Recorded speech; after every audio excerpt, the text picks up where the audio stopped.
Les téléspectateurs du Trésor de TF1 connaissent bien Dominique Lagrousse sans père. Fidèle acolyte de Jean-Pierre Pernaut pendant près de 20 ans, la journaliste de bientôt 49 ans a toujours brillé par son éternel sourire. Pourtant, le Jolie Brune a vécu un drame en 2019, lorsque son mari Claude Sampère est décédé des suites de son cancer des poumons, à l'âge de 55 ans. Mère avant tout, elle a décidé de se battre et de ne pas sombrer, pour ses deux enfants, Mathilda, 18 ans, et Esteban, 15 ans. Interrogée par nos confrères du magazine Ici Paris, celle qui vient de sortir son tout premier roman est revenue sur le deuil difficile qu'elle a traversé. Mais depuis peu, elle a retrouvé l'amour dans les bras d'un autre homme dont elle préfère taire l'identité. Loin de culpabiliser, elle avoue avoir eu le besoin viscéral d'Alzheimer à nouveau. C'était une nécessité. Je ne peux pas vivre sans aimer et être aimé.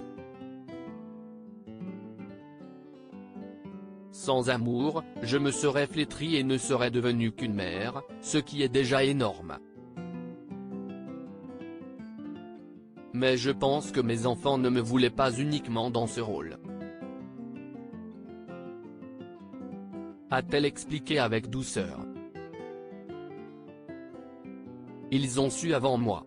En effet, si Dominique Lagrousse sans père a finalement décidé de lâcher prise et de se laisser une autre chance de tomber amoureuse, si est-il aussi grâce à ses enfants. Peinés de voir leur maman ainsi malheureuse, ils lui ont eux-mêmes suggéré de retrouver l'amour.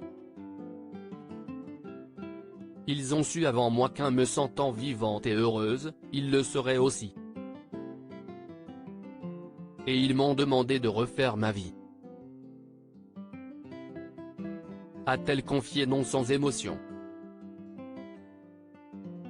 Mais si la journaliste a refait sa vie, aussi bizarre que cela puisse paraître, si est aussi en hommage à feu son mari qui n'aurait vraisemblablement pas aimé la voir sombrer.